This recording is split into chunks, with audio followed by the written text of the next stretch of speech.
हिंदी में यूपीएससी की तैयारी से संबंधित प्रोग्राम्स को देखने के लिए सब्सक्राइब करें स्टडी IQ IAS हिंदी।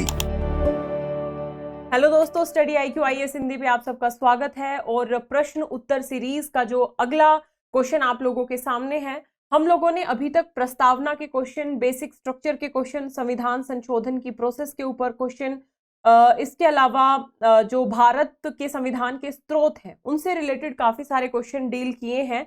आशा करती हूँ आप लोगों को काफी लाभ मिल रहा होगा कि क्वेश्चन को पढ़ना कैसे है, उसकी डिमांड को कैसे समझना है और लिखना कैसे है। ठीक है, तो चलिए इसी सीरीज के नेक्स्ट क्वेश्चन की तरफ बढ़ते हैं। ध्यान से देखिएगा, क्वेश्चन है दोस्तों, विधि के समक्ष समता और विधियों के समक्ष समान संरक्षण, यानी ये आर्टिकल 14 के ऊपर क्वेश्चन है। आर्टिकल 14 आपको पता है क्या कहता है कि प्रत्येक व्यक्ति विधियों के समक्ष समता और विधियों के समक्ष समान संरक्षण की बात बेसिकली आर्टिकल 14 करता है। क्वेश्चन उसी के ऊपर है कि भाई विधि के समक्ष समानता और विधियों के समक्ष समान संरक्षण वाक्यांश एक समान प्रतीत हो सकते हैं, यानी ये देखने से एक जैसे लग सकते हैं किंतु वास्तव में इनके अर्थ भिन्न भिन्न है, यानी इनका जो परिभाषाएं हैं या इनके जो एरियाज हैं वो अलग अलग हैं। इसी को सविस्तार हमें वर्णन करना है। तो अब क्वेश्चन समझ में आया, यानी आर्टिकल 14 के जो दो पार्ट हैं, विधि के समक्ष समता और विधि के समक्ष समानता, देखने में ये एक जैसे लग सकते हैं लेकिन इनके अर्थ भिन्न भिन्न हैं, इसी को हमें बताना है। और फाइनली कंक्लूजन में हमें ये बताना पड़ेगा कि देखो भाई साहब, अर्थ हमें भले ही भिन्न भिन्न नजर आ रहे हो लेकिन दोनों का उद्देश्य तो एक ही है ना। इसको मैं अभी एक्सप्लेन करूंगी, टेंशन मत लो। ठीक है, तो इसका स्ट्रक्चर, सबसे पहले हम भूमिका की बात करेंगे कि इस क्वेश्चन की भूमिका क्या होगी। भूमिका के बाद पार्ट 1 में हम विधि के समक्ष समानता क्या है ना, इसके क्या क्या पैरामीटर्स हैं, इसको एक्सप्लेन करेंगे। सेकंड पार्ट में हम विधियों के समक्ष समान संरक्षण क्या है, इसको एक्सप्लेन करेंगे विद सम एग्जांपल्स। और लास्ट में हम एक बढ़िया सा कंक्लूजन दे देंगे। ये आपका मेन स्ट्रक्चर होगा इस क्वेश्चन का। ठीक है, ध्यान रखिएगा। तो सबसे पहले यदि हम भूमिका की बात करें तो भूमिका में हम सीधे सीधे ये लिख सकते हैं कि भारतीय संविधान का अनुच्छेद 14, देखो क्वेश्चन में कहीं पे भी आर्टिकल की बात नहीं है, लेकिन जो हम कहते हैं ना पीटी वाला ज्ञान, उसको हम मेंस में कैसे प्रयोग करें।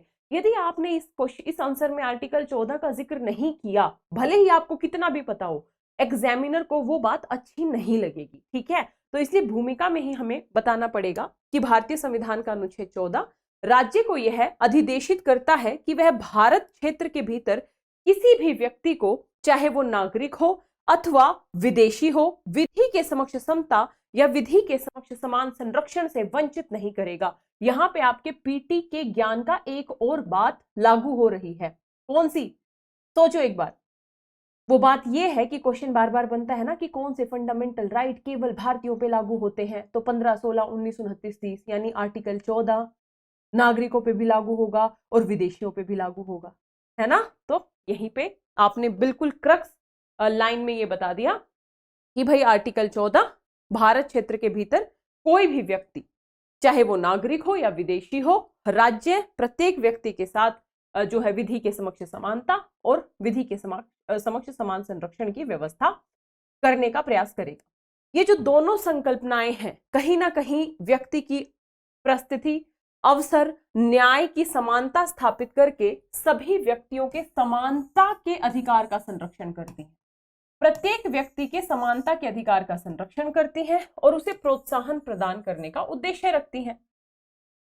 किंतु इनकी उत्पत्ति और अनुप्रयोग भिन्न भिन्न तथ्यों को सूचित करते हैं। यहां से फिर हम इस पे आ जाएंगे कि भाई वाक्यांश एक जैसे दिखते हैं लेकिन अर्थ भिन्न भिन्न है, और जैसे ही हम अर्थ भिन्न भिन्न आएंगे तो हमें अलग अलग बताना पड़ेगा कि भाई विधि के समक्ष समानता का मतलब क्या। ठीक है, तो सबसे पहले यदि हम पार्ट 1 को एक्सप्लेन करें, विधि के समक्ष समानता, तो इसका सीधा सा अर्थ है कि भाई विधि के समक्ष सब समान है। राज्य किसी भी व्यक्ति के साथ जाति, धर्म, लिंग, जन्म स्थान, मूल वंश या अन्य किसी भी आधार पे किसी भी प्रकार का विभेद नहीं करेगा। किसी भी व्यक्ति को विशेष अधिकार नहीं दिए जाएंगे। प्रत्येक व्यक्ति के साथ समानता का व्यवहार ही किया जाएगा। बात समझ में आई? इसके साथ ही हम ये कह सकते हैं कि ये कुछ हद तक एक नकारात्मक संकल्पना इसको कहते हैं, विधि के समक्ष समानता को। क्यों? क्योंकि ये जन्म, पंथ अथवा पसंद के आधार पर किसी विशिष्ट विशेष अधिकार के अभाव को दर्शाती है, यानी किसी भी व्यक्ति को किसी भी प्रकार का विशेष अधिकार नहीं है। और राज्य भी इस विधि के समक्ष समानता के आधार पे किसी भी व्यक्ति को विशेष अधिकार दे ही नहीं सकता, है ना। इसे नकारात्मक संकल्पना मानते हैं और ये कह सकते हैं कि ये ब्रिटेन से ली गई संकल्पना है। ब्रिटिश कॉमन लॉ द्वारा इस विधि के समक्ष जो समानता की संकल्पना है इसको हमने अपनाया है। इसका अनुप्रयोग राज्य पर कुछ कर्तव्यों को अधिरोपित करता है। जैसे भाई राज्य के ऊपर कुछ कर्तव्य देती है ना ये विधि के समक्ष समानता, जो मैंने अभी जिक्र किया। पहला कर्तव्य तो यही है कि राज्य किसी भी व्यक्ति को कोई विशेष अधिकार नहीं देगा, कोई विशेष मतलब राज्य की नजर में हर व्यक्ति समान होगा।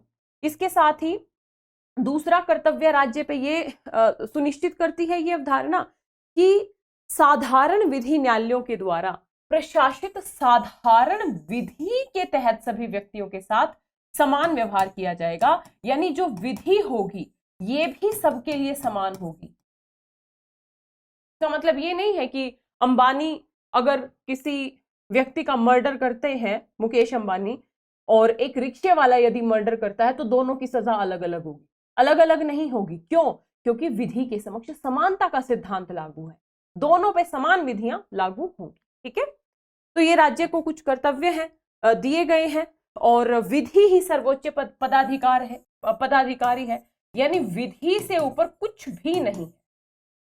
ठीक है, ध्यान रखना। हालांकि ये प्रावधान राज्य को लोगों के मध्य भेदभाव की अनुमति प्रदान नहीं करते, लेकिन सार्वजनिक व्यवस्था में इसके कुछ अपवाद हैं। आर्टिकल 14 के अपवाद पढ़ते हो ना, जैसे राष्ट्रपति है, राज्यपाल का पद है इत्यादि।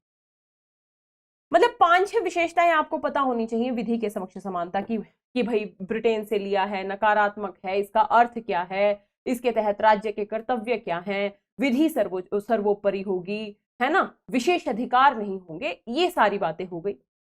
अब आपको लगा कि हाँ ठीक है भाई, अर्थ भिन्नता दिखानी है। अब इसका सेकंड पार्ट होगा विधियों के समक्ष समान संरक्षण। ये क्या कहता है? ये कहता है कि कुछ अनिवार्य परिस्थितियां ऐसी हो सकती हैं, मतलब नॉर्मली एक लाइन को समझो कि समान लोगों के साथ समान व्यवहार और असमान लोगों के साथ असमान व्यवहार किया जा सकता है। यदि समाज में सामाजिक, आर्थिक, राजनीतिक न्याय की संकल्पना है, समता की संकल्पना है, तो फिर सब लोगों के साथ समान व्यवहार होगा। लेकिन फॉर एग्जाम्पल जाति के आधार पे, लिंग के आधार पे, धन के आधार पे यदि विभेद किया जाता है कुछ वर्गों के लोगों से, तो ऐसे लोगों के कल्याण के लिए राज्य कुछ विशेष प्रयास कर सकता है। बात समझ में आई? यानी मैं ये बोल सकती हूं कि समान के साथ समान और असमान के साथ असमान व्यवहार किया जा सकता है विधि के समक्ष समान संरक्षण की अवधारणा के तहत। ध्यान रखिएगा, इसका तात्पर्य है समानों के मध्य समान विधि होगी तथा इसे समान रूप से प्रशासित किया जाएगा। ये एक सकारात्मक संकल्पना है। क्यों सकारात्मक है? क्योंकि इसमें राज्य द्वारा सुविधाओं और अवसरों को प्रदान करके असमानताओं के प्रति सकारात्मक कार्यवाही की आवश्यकता होती है। ये जितना भी आरक्षण देख रहे हो, है ना, महिलाओं को, अनुसूचित जातियों को, जनजातियों को, ये क्यों? क्योंकि ये जो तबका है ये समाज की मुख्य धारा में पिछड़ा हुआ है। यदि हम इनके लिए कुछ एक्स्ट्रा एफर्ट सरकार, राज्य नहीं करेगा तो ये तो यहीं पे रह जाएंगे। समानता को हमें कैसे गैप को भरना पड़ेगा? ये जो पिछड़े तबके हैं इनके लिए कुछ एक्स्ट्रा एफर्ट करने पड़ेंगे। महिलाओं को ले लो, शिक्षा में जो आरक्षण है, पंचायतों में आरक्षण है, आप फी में डिफरेंशिएशन देखते हो, वो इसीलिए है। अब वहां पे यदि कोई व्यक्ति कहने लगे कि भाई विधि के समक्ष समानता की बात है, आप तो अनुसूचित जाति जनजातियों के लोगों को आरक्षण दे रहे हो, तो हमारी विधि के समक्ष समानता का उल्लंघन हो रहा है ना, कह सकते हैं। लेकिन उसी के सापेक्ष हम कहेंगे कि देखो भाई, अगर हमारे संविधान में विधि के समक्ष समानता की बात है तो विधि के समक्ष समान संरक्षण की भी बात है, सकारात्मक कार्यवाही की भी बात है। इसे पॉजिटिव डिस्क्रिमिनेशन बोला जाता है। ठीक है, सकारात्मक भेदभावपूर्ण कार्यवाही। यानी भेदभाव तो हो रहा है, हम एक वर्ग को आरक्षण दे रहे हैं, लेकिन ये भेदभाव क्यों हो रहा है? ये भेदभाव इसलिए हो रहा है ताकि सकारात्मक समानता समाज में स्थापित की जा सके, है ना? तो ध्यान रखिएगा, इसी को आपको एक्सप्लेन करना पड़ेगा कि ये एक सकारात्मक संकल्पना है। ये हमने यूएसए के संविधान से इसके आदर्श को ग्रहण किया है। इसका अनुप्रयोग राज्य को कुछ उपाय करने की अनुमति देता है, जैसा कि मैंने आपको बताया। जैसे राज्य विधि द्वारा प्रदत्त विशेष अधिकारों और अध्यारोपित दायित्वों दोनों में समान परिस्थितियों में व्यवहार की समानता सुनिश्चित करेगा। ये बात सही है कि समान परिस्थितियों में निश्चित तौर पे समान व्यवहार होगा, इसमें तो 1% भी शक नहीं है। लेकिन विधि के समक्ष समान संरक्षण की अवधारणा कहती है कि यदि असमान परिस्थितियां हैं, यदि कुछ लोगों को वास्तव में संरक्षण की जरूरत है, तो ऐसे लोगों के कल्याण के लिए राज्य एक्स्ट्रा एफर्ट कर सकता है, यानी असमान परिस्थितियों में राज्य असमान व्यवहार कर सकता है। ठीक है, ये बात आपको ध्यान रखनी है। इसके साथ ही हम ये कह सकते हैं कि राज्य को युक्ति युक्त आधारों पर लोगों को वर्गीकृत करने की स्वीकृति प्रदान करता है। युक्ति युक्त आधार, वास्तव में राज्य देखेगा कि कोई व्यक्ति सामाजिक, आर्थिक, लैंगिक, शैक्षणिक रूप से पिछड़ा है, उसी के लिए तो विशेष संरक्षण के उपाय करेगा ना। यानी ये जो विभेदीकरण कर रहा है राज्य, इसके पीछे तर्कसंगत आधार होने चाहिए। ये विवेकाधीन नहीं होना चाहिए सरकार के कि सरकार को लगे कि मेरे को तो इस वर्ग को आरक्षण देना है, भले ही वो वर्ग कितना भी समृद्ध हो। ये तो सरकार के विवेकाधीन नहीं हो सकता। यदि विधि के समक्ष समान संरक्षण की व्यवस्था करनी है तो तर्कसंगत आधार होने जरूरी हैं। इसके साथ ही अनुचित आधार पे ये विभेद नहीं हो सकता, आधारों का उचित होना जरूरी है।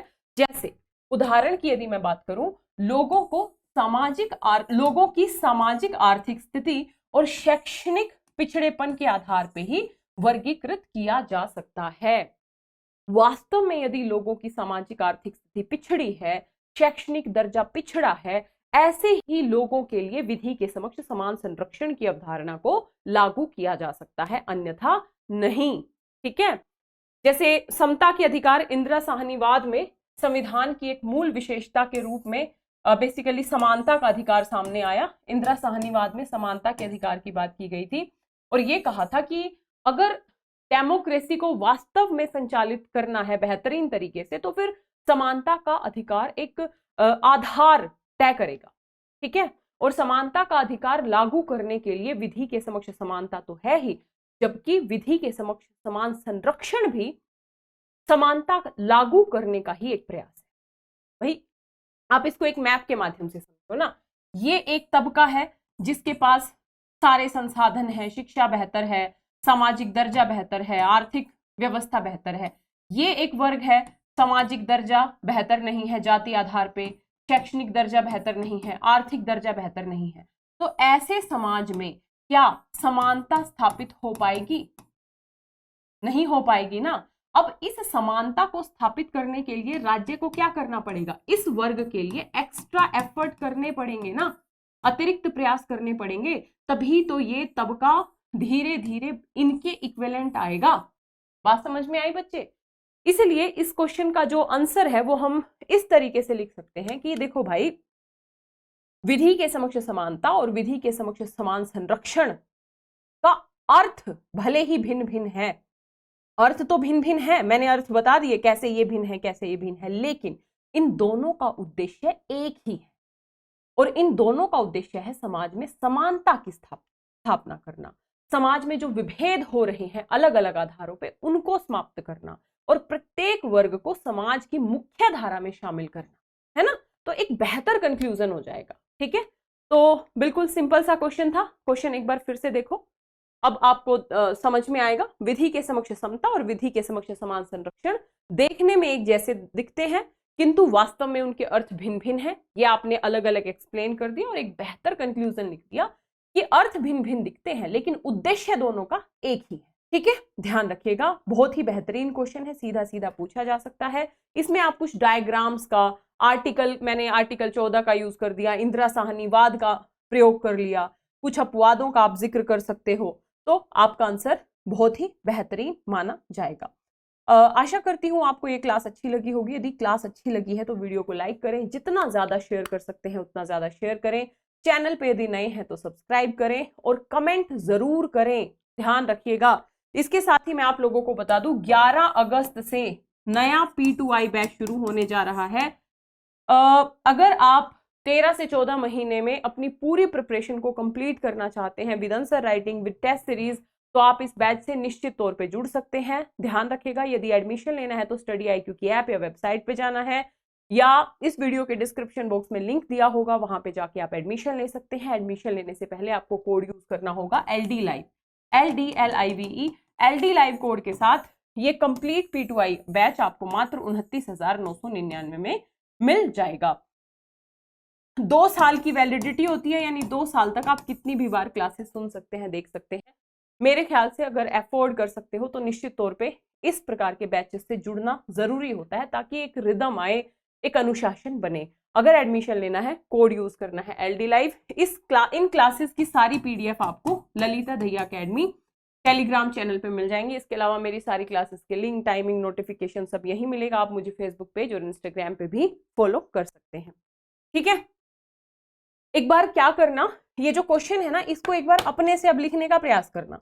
PDF तो आपको मिल ही जाएगी, वो फिर आपके नोट्स कलेक्ट होते जाएंगे, लेकिन जब तक आप खुद से लिखने का अभ्यास नहीं करोगे तो फिर क्लास सुनने का कोई फायदा नहीं होगा, ठीक है। आशा करती हूँ आप इस तरीके के पैटर्न को फॉलो कर रहे होंगे। यदि 6 महीने आपने इस तरीके से मेहनत कर ली तो जो लिखने का डर है निश्चित तौर पे वो दूर हो जाएगा, ठीक है।